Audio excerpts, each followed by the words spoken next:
Chamber का मुझे 8वीं बार, मतलब पिछली बार अगर मैं कहूँ कि 14 साल से मैं लगातार चैम्बर ऑफ कॉमर्स डूंगरपुर का अध्यक्ष था और कल मुझे वापस निर्विरोध अध्यक्ष बनाया गया है।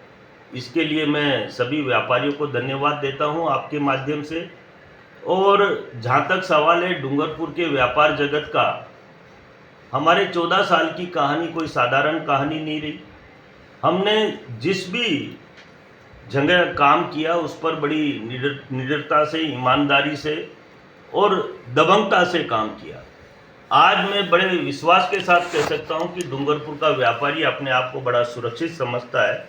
लेकिन हाँ, कुछ समय से ऐसा लगता है कि इंस्पेक्टर राज जबरदस्ती व्यापारियों को कुछ अनजाने में या जाने में परेशान करता है।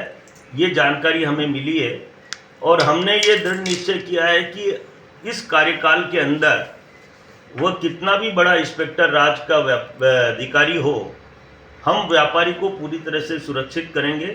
और डूंगरपुर के व्यापारी को अगर कोई भी अधिकारी नाजायज परेशान करेगा तो उसके खिलाफ केवल ये नहीं कि हम न्यायालय में ही जाएंगे, पूरे जिले के 5000 व्यापारी अपनी दुकानों को बंद कर ये प्रदर्शन करेंगे जब तक उस भ्रष्ट और निकम्मे अधिकारी के खिलाफ सरकार कार्रवाई नहीं करेगी, तब तक हमारा आंदोलन जारी रहेगा।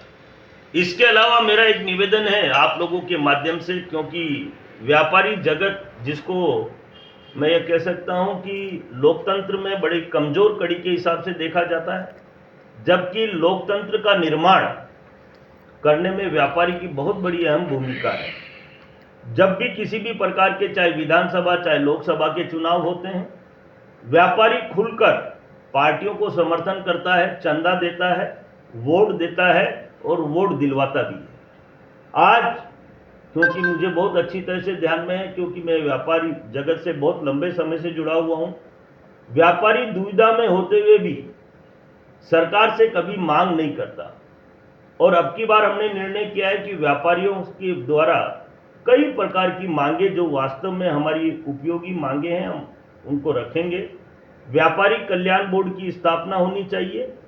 कल्याण बोर्ड के साथ साथ व्यापारियों की मुख्य मांगे, व्यापारी सुरक्षित होना चाहिए, व्यापारी को न्याय मिलना चाहिए, पुलिस प्रशासन के द्वारा व्यापारी को परेशान न किया जाए, अगर कोई कानूनी अगर कोई दिक्कत भी है तो उसे ससम्मान, ऐसा नहीं कि पुलिस वाले ले जाकर थाने में बैठा दें और उसके खिलाफ झूठी कार्रवाई करें।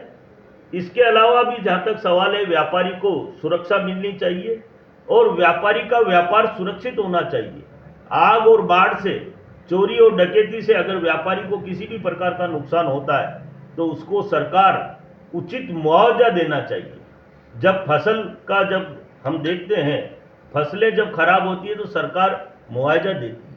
वो इसलिए देती है कि किसान देश की सेवा करता है।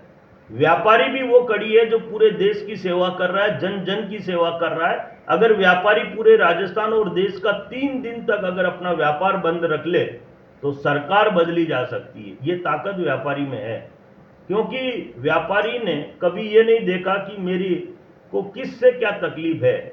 व्यापारी ने सदैव सेवा भाव से अपना व्यापार किया है। और हमने तो ये भी निर्णय लिया है कि अगर कोई भी व्यापारी अगर गलत माल या अच्छी क्वालिटी का माल नहीं बेचेगा तो संगठन स्वयं कार्रवाई करेगा, और अगर ऐसा कोई करते हुए पाया गया तो हम स्वयं आगे चलकर उसके खिलाफ कार्रवाई करेंगे। जनता की सेवा के लिए व्यापारी तटस्थ है। और मैं पूरे विश्वास के साथ कह सकता हूं कि डूंगरपुर जिले ने अपना नाम कई श्रेणी में कमाया है, जिसमें स्वच्छता, पर्यावरण और जल के नाम से आज पूरे देश के लिए उदाहरण के रूप में डूंगरपुर खड़ा हुआ है। और ये व्यापारी जगत भी एक नया इतिहास बनाएगा और आने वाले समय में डूंगरपुर का व्यापारी देश और दुनिया में अपनी पहचान संगठन के माध्यम से बनाएगा। और व्यापारी पूरी तरह से 100% सुरक्षित होकर व्यापार करेगा, निडर होकर व्यापार करेगा। संगठन उसकी सेवा और उसकी आपत्ति में हर समय सेवा के लिए तैयार रहेगा, उसको सुरक्षा दिलाएगा। ये सारे अभियान के रूप में चलाए जाएंगे। धन्यवाद।